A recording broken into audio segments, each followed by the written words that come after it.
Do you feel there are negative patterns that we can all tend to get stuck in? And how do we break free from negative cycles? How can we boost our confidence? And how can people heal from divorce, infidelity, and betrayal? All of these are covered in today's podcast with Paula Crowhurst. Stay tuned.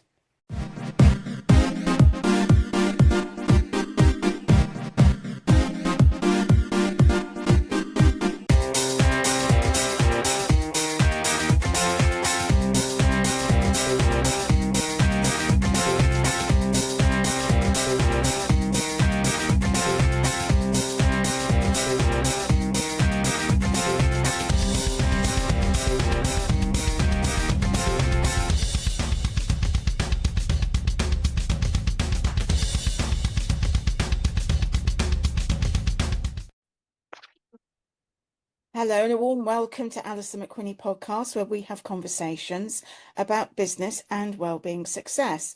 And today I'm absolutely delighted to welcome Paula Crowhurst to the podcast. Warm welcome, Paula.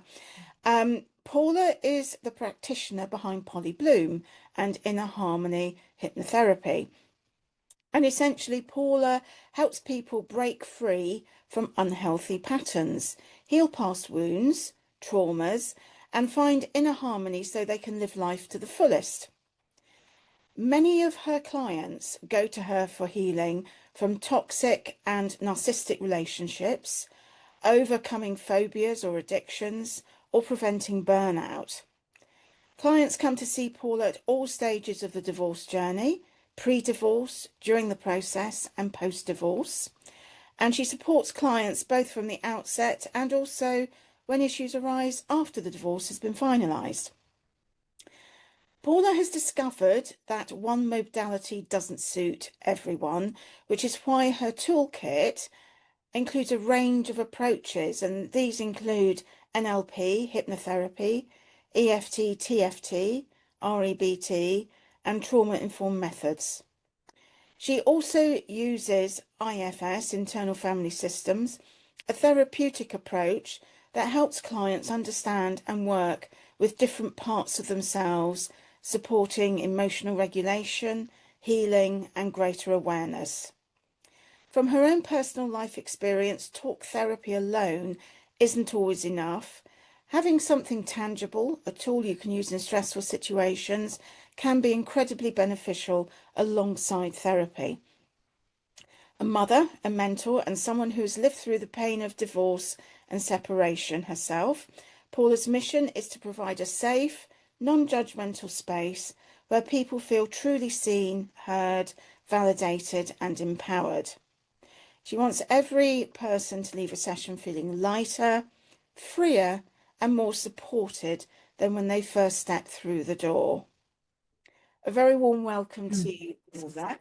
I'd like to start off by talking about behaviours, which is something I know you know a lot about.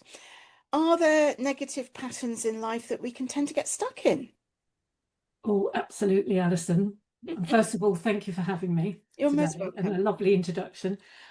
Yes, there are certainly negative patterns that we can get stuck in, and that can be rumination, the inner critique, that talking, that little chattering in your head. That can be the old beliefs that we have since childhood, self-sabotage, and fear. But the good news is that these can be addressed. The first step to that is having self-awareness. So it's recognizing the patterns, not seeing it as flaws, but just having some coping strategies, techniques, some survival strategies. You know, as I say, once you notice these things, once you become aware, that's when change can start to take place. So that's the very first step to breaking any, quote, negative cycles. Yeah. Awareness. If you're going through life blindly, yeah, and you're not actually evaluating or wondering why is it that I behave in this way? Then you're just going to continue with the same pattern, the same habit. Yeah. So that's why it's, one of the things with the busy world we live in and life is that we don't actually tune into ourselves anymore. If we're not at work, we're on an iPad or a phone. We don't actually sit with ourselves in silence and give ourselves 5 or 10 minutes where we recognize the sensations that are going on in our body, because that's really important too. Being grounded, actually feeling your feet in the carpet when you're sitting there watching television. Actually recognize that your elbow is resting on your lap or whatever. We don't do that. We just fly from one thing to the next. So giving yourself that opportunity to sit quietly and to observe what's going on in your body, in your mind, even what's going on around you is really, really important. Yeah. Many of us have experienced non-constructive criticism, quite often at school when we were young, and we were told things like, oh, you'll never amount to anything. You can't sing. You'll never be good at that. And if you think of dyslexic children several decades ago, what they went through before dyslexia was recognized, how can we overcome that when it's imprinted at such a young stage by, for example, our teachers? That is a really important question. As I say, awareness is first, and then it's actually following that negative remark and saying, well, that might have been what I was like when I was younger, but it's not. It's going into adulthood and realizing things have changed now. You are an adult, and it's actually to be compassionate to that child that received whatever negative remark, comments growing up, and to embrace the inner child that could be wounded by such comments, and to change the blueprints.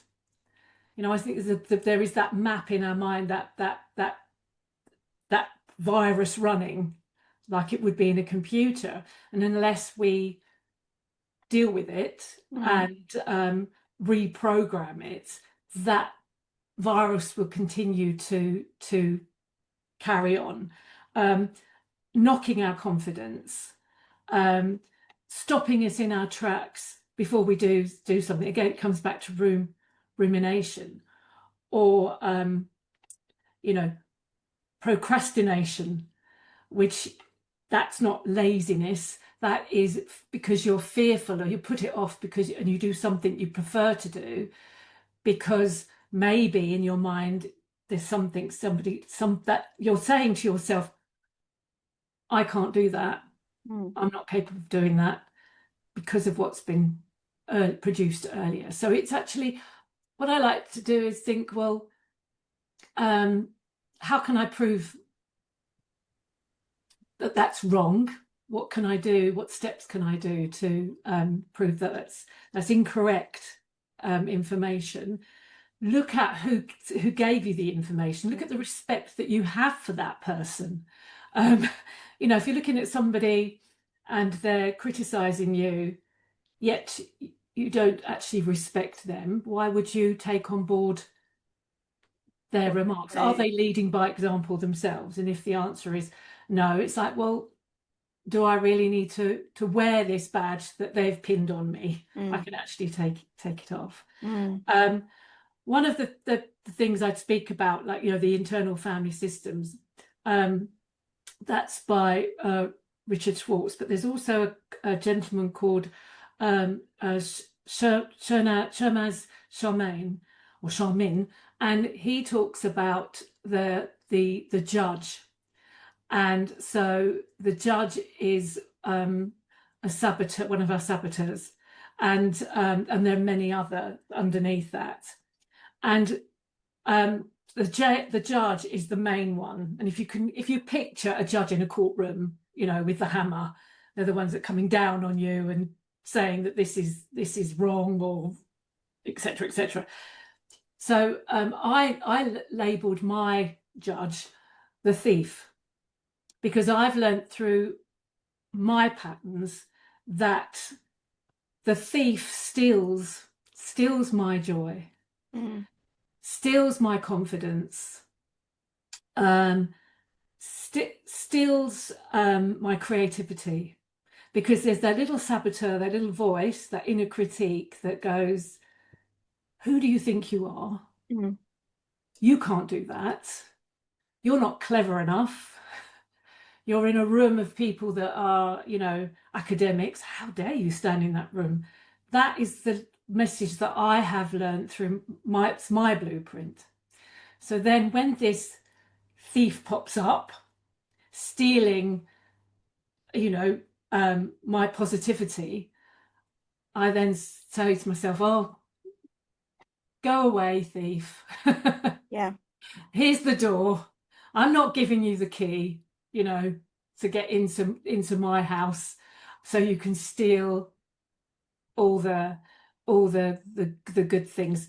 Because even if for today, Alison, you know, speaking to you today, if I went back 10, 11, 15 years ago, that voice would have stopped me in my tracks, and I would have shrunk. But being self-aware and recognizing my patterns has led me to be able to break the negative cycles, to listen to that voice, but to turn it around, go, you're there, I can hear you, but I'm not choosing to listen to you. I'm not choosing to take on your instructions.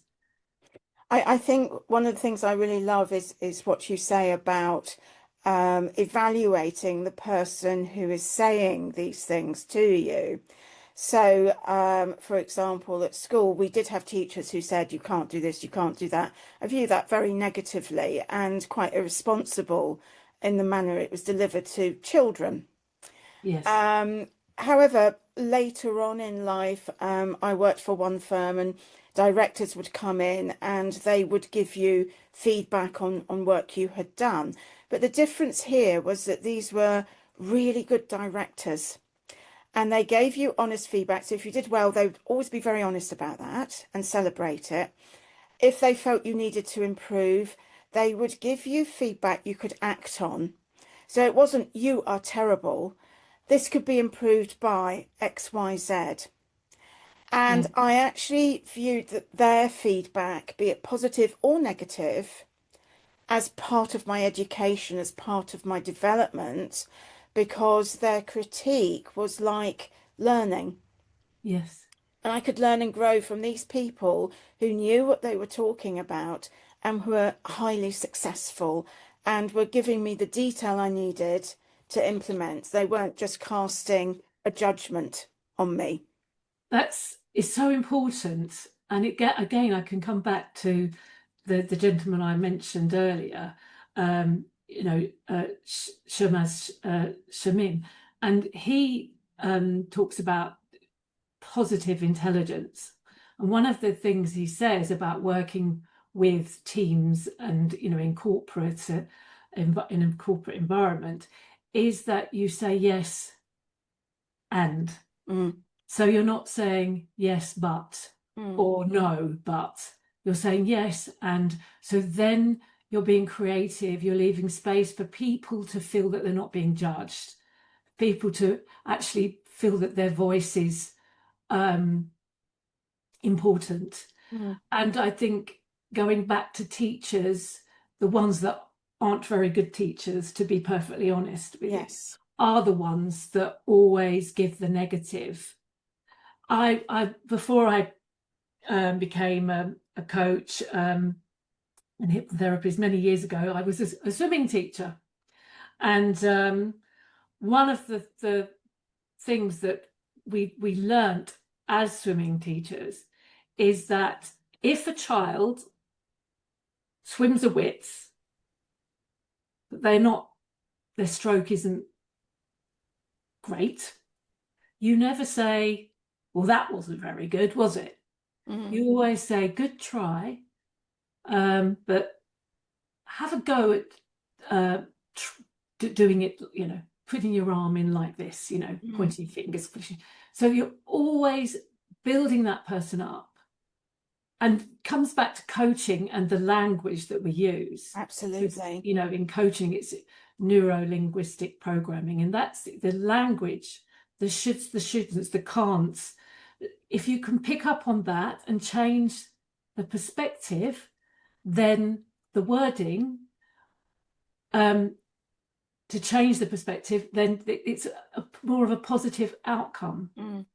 And unfortunately, when I was at school, and I'm sure the same, Alison, they didn't have that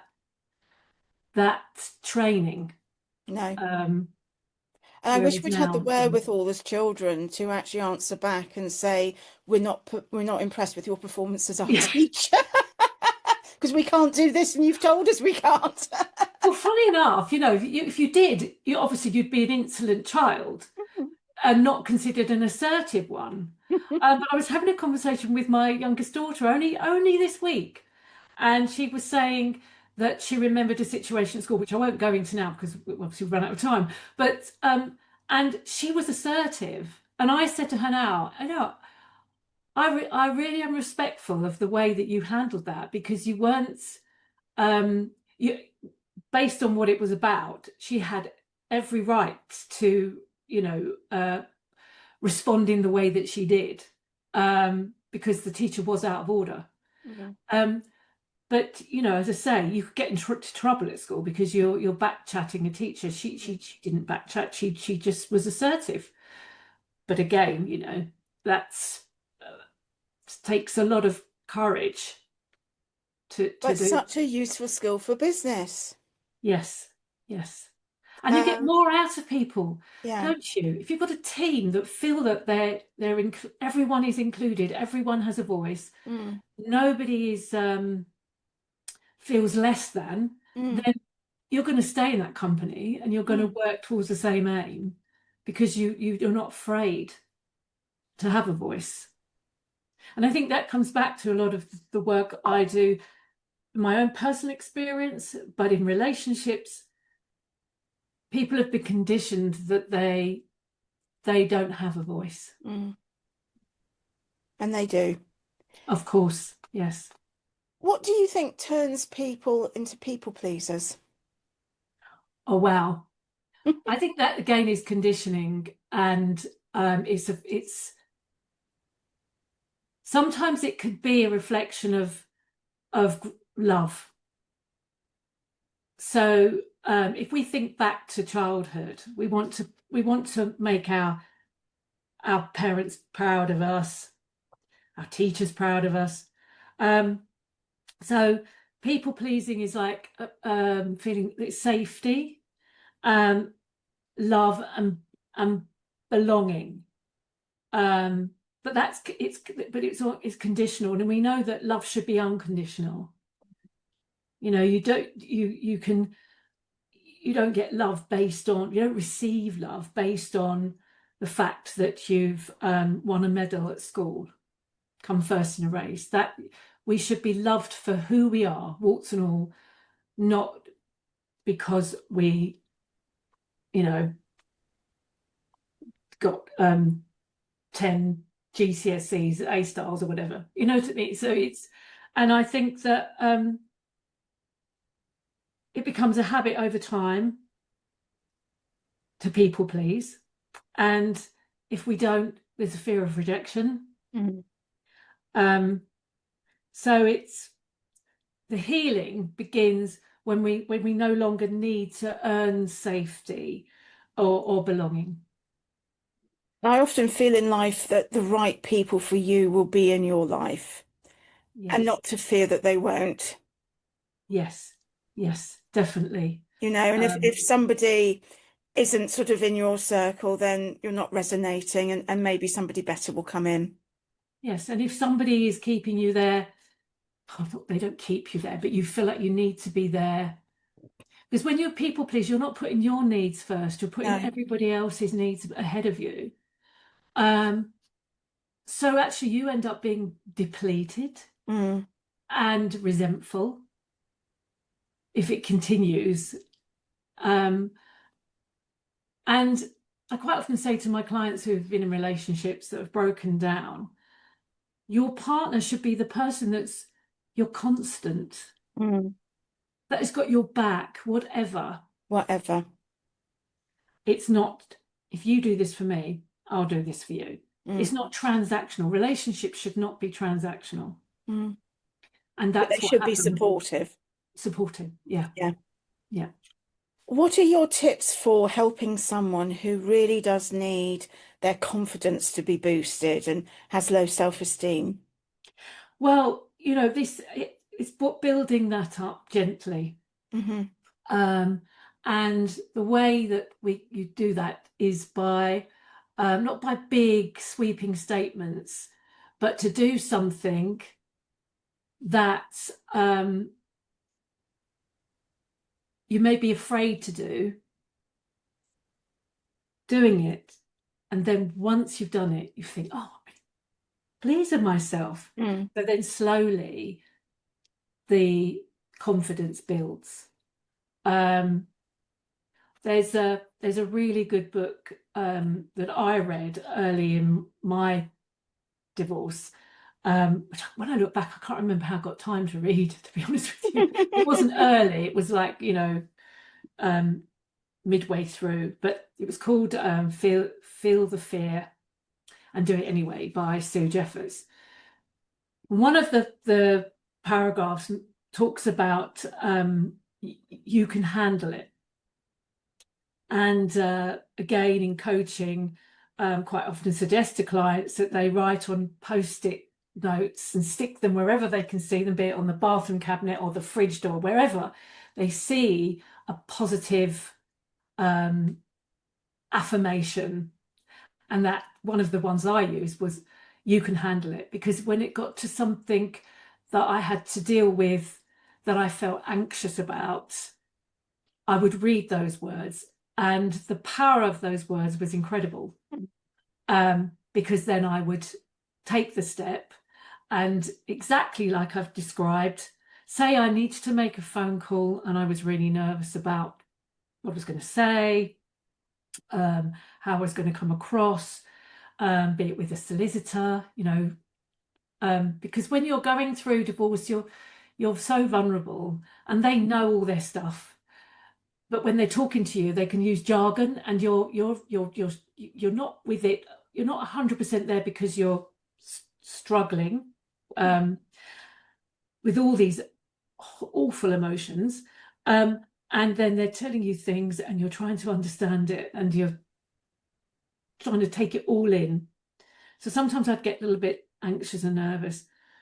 So I'd say, you can handle it. And then once I'd made that call, put the phone down, or, you know, now press the button on your mobile, I'd go, oh, that wasn't so bad after all.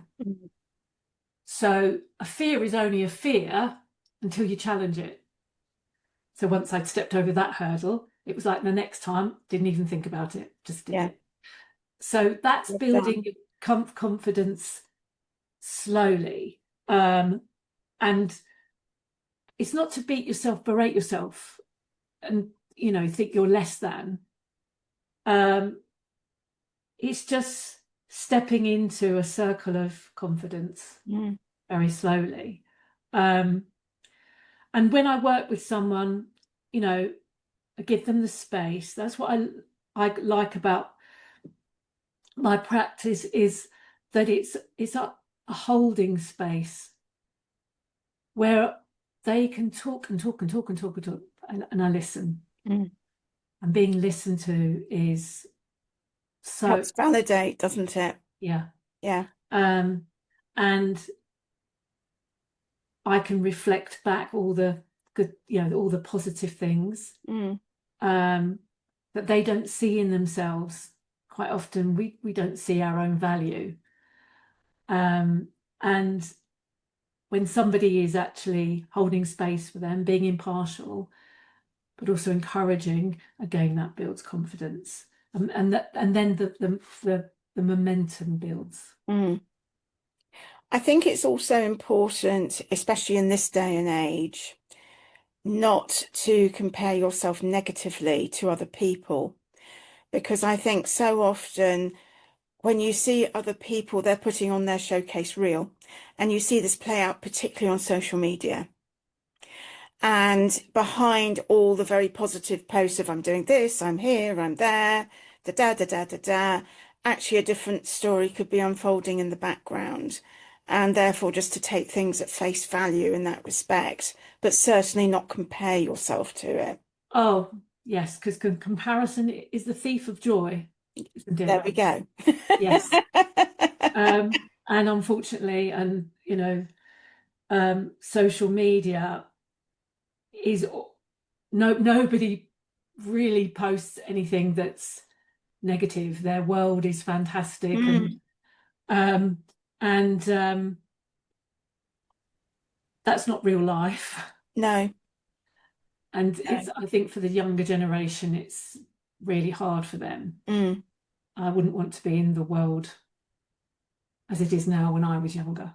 No, I'm glad social media came after my youth. Yes, me I didn't too. make any of my mistakes on it. No, very hard to shut it off. It's very hard to actually look at something that's being posted and to read between the lines. We just take everything on face value, don't we? We don't actually stop and think, well, this is a load of nonsense. Yeah, Especially when you're young and impressionable. absolutely. And belonging is so important at that age. Most definitely. Turning to divorce, how do you help people navigate infidelity, which can sometimes arise in divorce situations? It's really, really tough, but with infidelity, it's not just a relationship issue. It's trauma to identity, safety, and trust. So you've been in a relationship with somebody for a long time, couple of decades, and a relationship is based on trust, and it should be. And so when all of a sudden you're blindsided by somebody's betrayal, then that is so destabilizing. And to try to get yourself back on track, to feel grounded, breathe, takes a while. And that's before you start to speak to a family lawyer. It's so important to stabilize yourself because there's so many, the hows, the whys, the whets, the whens, the what ifs, that keep going, the rumination, keep going round and round in your head, that actually you're not focusing on the rest of your life. What's happened is that the life up until then, you look back and think, has it all been a lie? You're then mourning the future that you thought you were going to have with that person. So it's your reality has been, shot to bits. And that leads me on to breathe, which is that I spoke to you about my Yes, book, Breathe. you've got this new publication, haven't you? Yes. Tell us about that. Well, it's a gentle workbook and a personal journey, and it's for stress and anxiety and the nervous system during divorce. Anybody can, you don't have to be divorced to use this, to follow the exercises inside. But one of the things is, it's catching your breath at a time when you're distraught and traumatized. And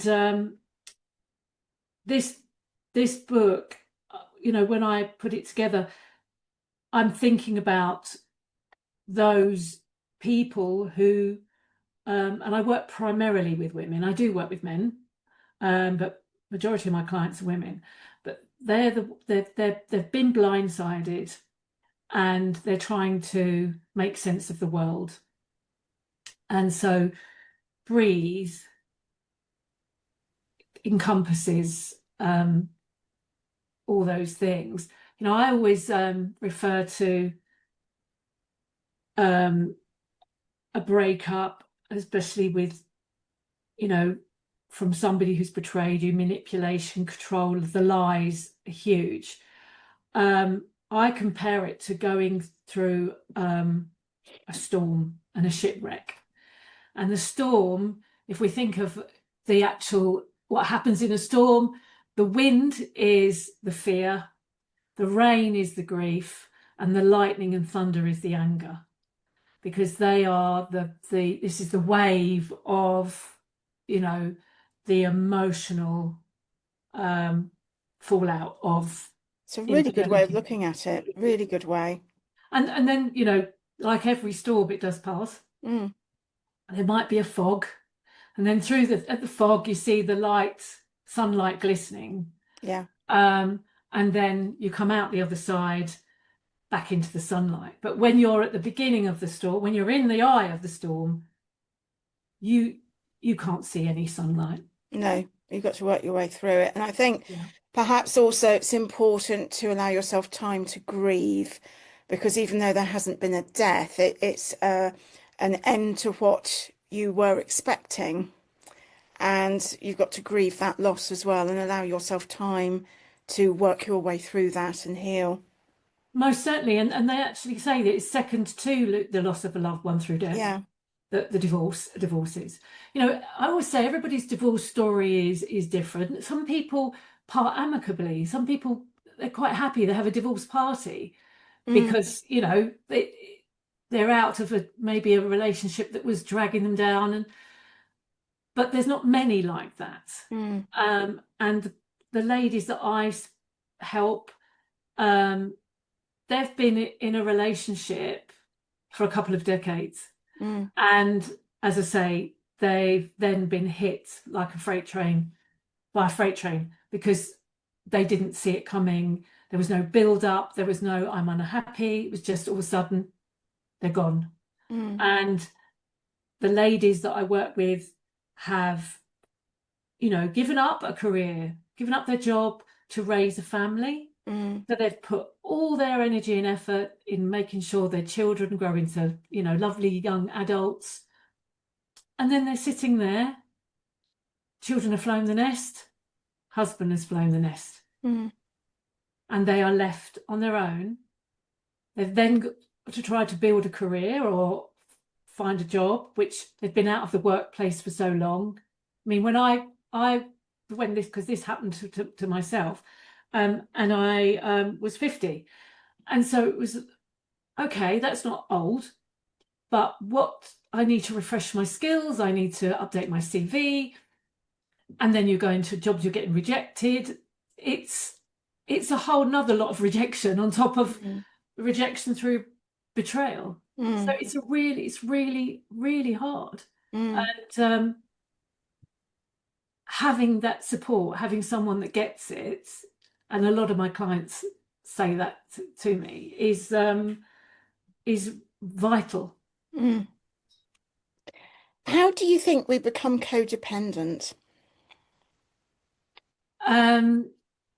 Again, it comes back to that people pleasing, and I always make reference to, like, if you broke your leg and for weeks and weeks and weeks you're in plaster and you've got crutches, and then the plaster comes off and you may be just down to the crutches, and then you're just with one crutch.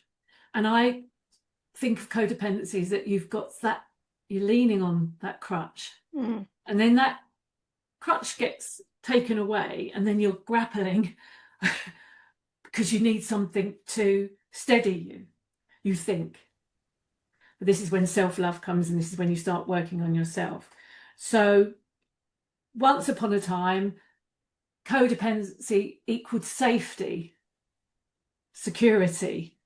You felt you were with someone that if you didn't have them in your life, you wouldn't be able to cope. mm, become so love meant adapting to survive, and over time we look out of ourselves for validation rather than looking inward for self-trust and self-love, to believe in yourself. Again, that comes from childhood, isn't it? Again, it comes back to all those patterns. But codependency isn't a weakness, it's a survival strategy. And healing begins when we begin to gently unlearn being codependent. And it does happen. You know, again, at the beginning you're scared because if you need to make a decision, you've always had someone you can turn to ask. But I would ask clients to look back and say, well, who ended up actually always making the decision at the end of the day? Because that's really, really important, whether you agreed with it or not. So now it's making decisions for yourself and having the confidence to,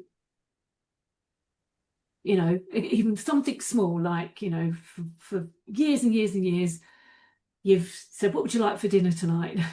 And you produce that meal. And all of a sudden you're on your own. It's like, what do I want for dinner tonight? Or sitting down in the evening and finding that you're watching football for the umpteenth time. And then all of a sudden you can make a decision. Oh no, I'm going to, you know, watch a film on Netflix. Watch what I actually want to watch. Yeah. Yes. Not just, again, people pleasing, just sitting there doing, you know, what you've done for years. All of a sudden it's like, I can make a decision. And again, it comes back to, I can handle it. I can make a decision and I can handle it. And again, then your confidence builds. So it's little steps. Yeah. What are the effects of divorce on children?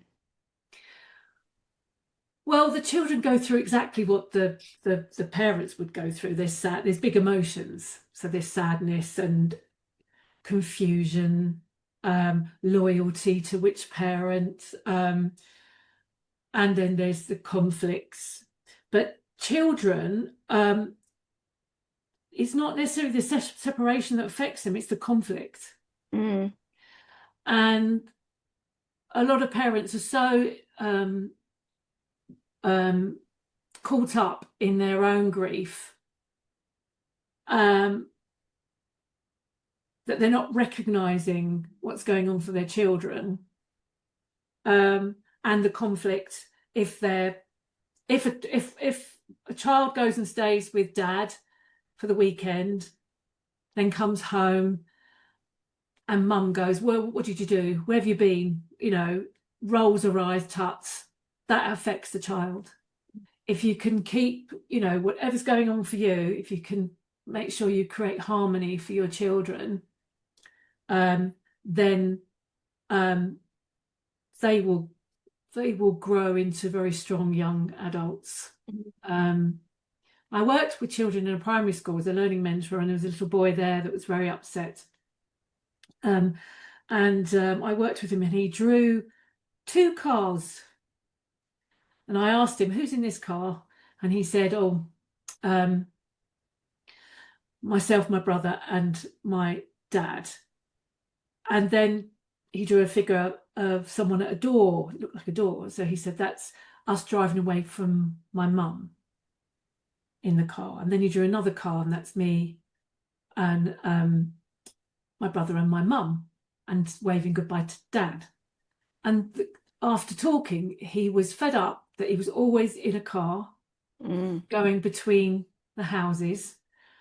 And also when he left one house, he felt pangs of emotional pain because he was waving goodbye to mummy. Yeah. And then vice versa, he was waving goodbye to daddy.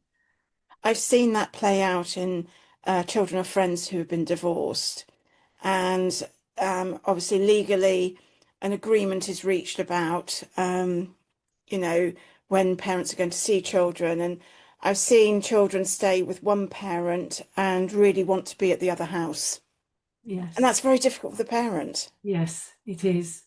But it's not because well, in most cases, it's not because they don't love either parent or No. more than the other. And I get a lot of mums who get a bit fed up because dad becomes Disney dad. Mm. So whenever the mum's the one that lays down the boundaries, and he's the one that's making them do the homework and all that. But dad takes them out on fantastic trips to wherever, and so that can be infuriating, because then where do the children want to be? Not Mm. with the person that's making them do the homework. They'd rather be, at the adventure playground. But yeah, it's tricky. Um, but again, if you can remain a united front for the children, That's that's always best. Yeah. yeah. So bringing this particular section and rounding it up, what are your top tips for healing after divorce? Oh, there's so many. It's to get support, Mm. because you need to be grounded and have an understanding. A lot of people are looking for closure, but I would say not to give your energy away on that, to conserve your energy for you, Mm. to discover who you are. Um, one of the things is not to find the key to your happiness in someone else's pocket. Mm. First and foremost, it's important to do the work on yourself, to understand who you are, what makes you tick, what you like, to have boundaries, know your values. Because if you don't do the work on yourself now, you're only going to gravitate to what's been familiar, which could be a mistake. Mm. Um, and also take baggage from one relationship into the next. Yeah. It can take a good few years to change those habits, those patterns, and to work out your blueprint Mm. and why you do the things you do. Mm. And if you can change patterns, you need to work on your confidence. It is, like we said, grieving. So grieve. Always takes several years, Yes. fully. Yeah. Yes. Yeah. So yes, support. Make sure you've got good friends around you, trusted friends. Mm. Join a support group. Speak to a therapist, a coach, and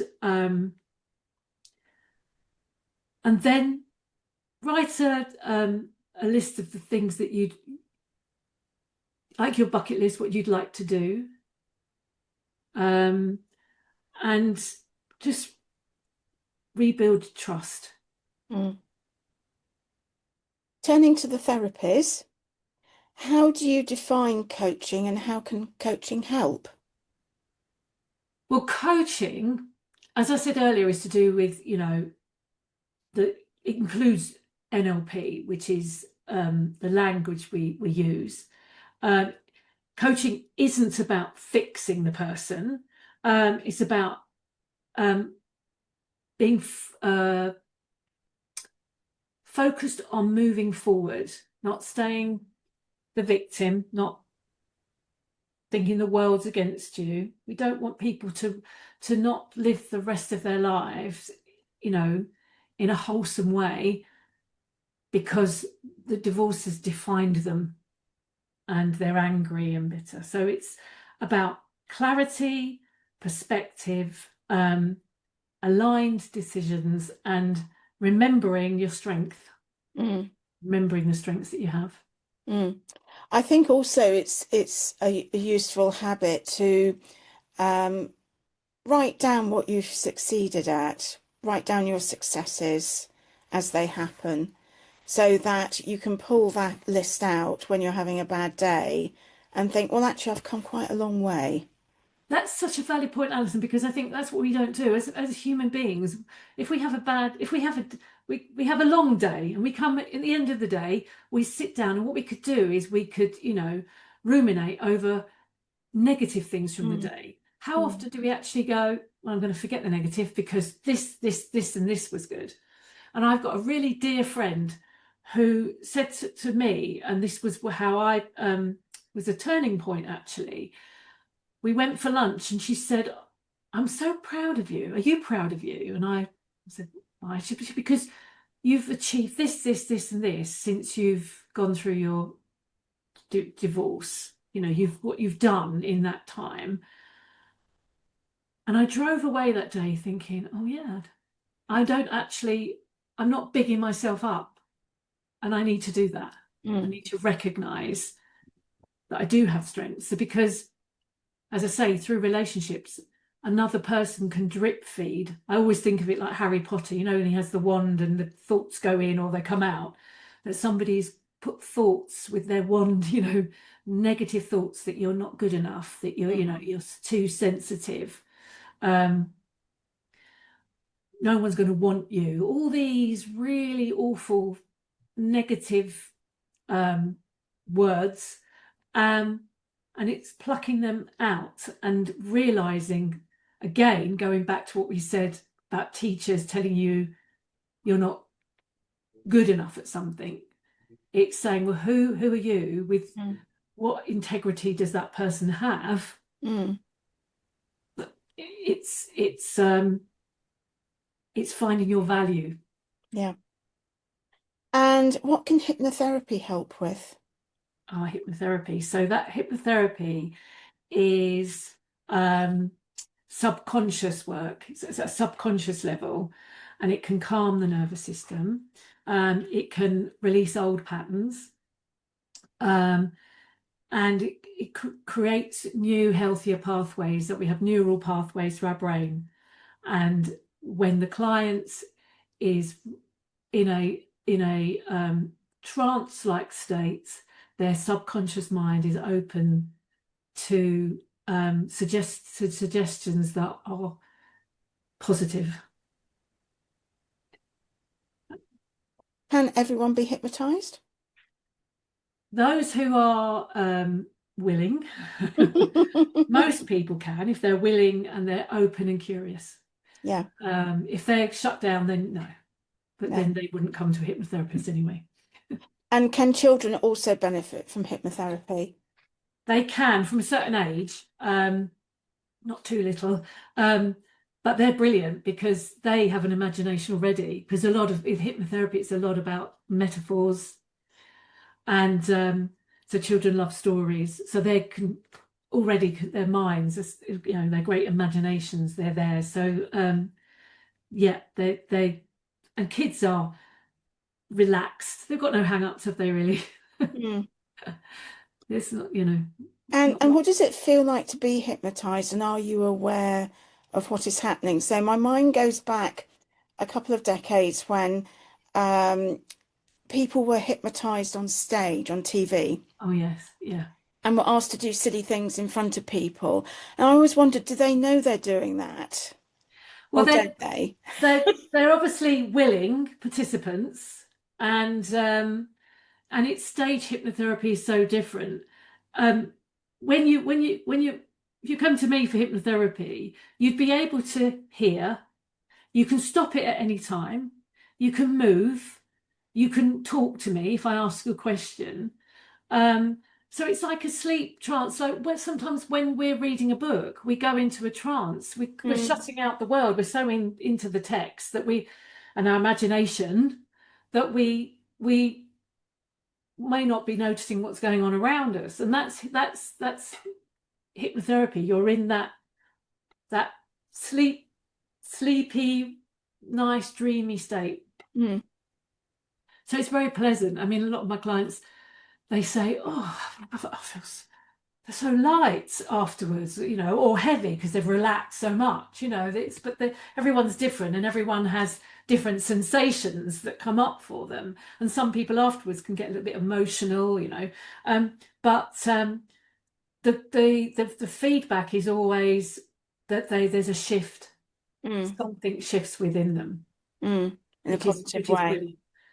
And that's what when you trying to help people, it's so you're enhancing their lives, so they're not stopping themselves doing things.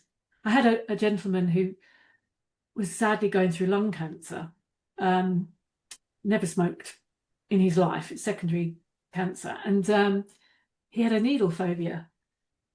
And that wasn't very helpful when he was going through chemo and immunotherapy. But after it was 2 sessions, he after that he was going through Okay every. with it. Yes. Talk us through NLP and how that works.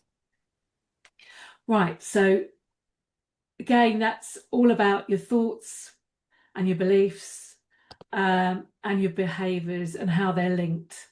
It's getting your mind to be helpful to you. Not it's building confidence and habits, Mm.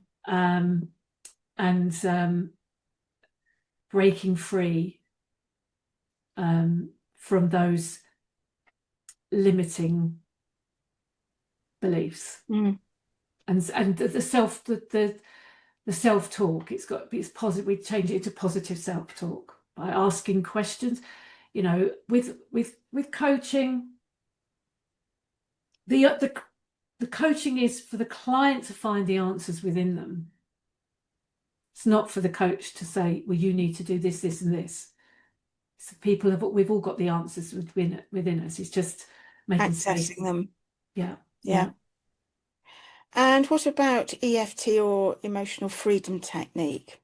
Well, that again, that's calming the nervous system, Mm-hmm. and that reduces intensity of emotion. So that's all through tapping, because we have meridians around our body, just like in acupuncture. They put the needles in around meridians of the body.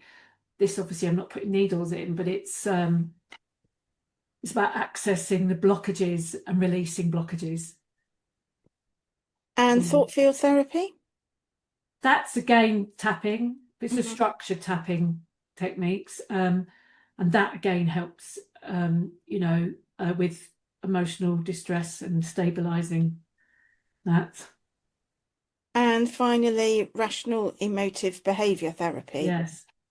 So they're all intertwined. They do, don't they? Yeah, that's why when I was learning one thing, one area, then another one would pop up, and so it would interest me. So they're all helpful modalities within my practice. But that again focus on beliefs and rather than events. And it challenges the inner story. This has been a fascinating conversation. Thank you so much for coming on the podcast. How can people get in contact with you and access your Well, services? they can contact me through my website, and I think you've got the details. Which we will be listing in the show Yeah, notes, yes. yeah. My business name is Polly Bloom, and that's divorce coaching and clinical hypnotherapy encompassed in that. And there's contact details on the website. There's a contact form. I'm on Instagram, Facebook. I'm on the school community, if you've heard of the school. And my book has my details on the back as well. Contact me via the book. Lovely. Thank you so much for all your tips that you've shared today, and coming on the podcast. It's been brilliant. Thank you. I've really enjoyed it. Thank you so much, Alison. Wonderful. If you like this channel, please do hit the subscribe button. That would be so appreciated. Thank you.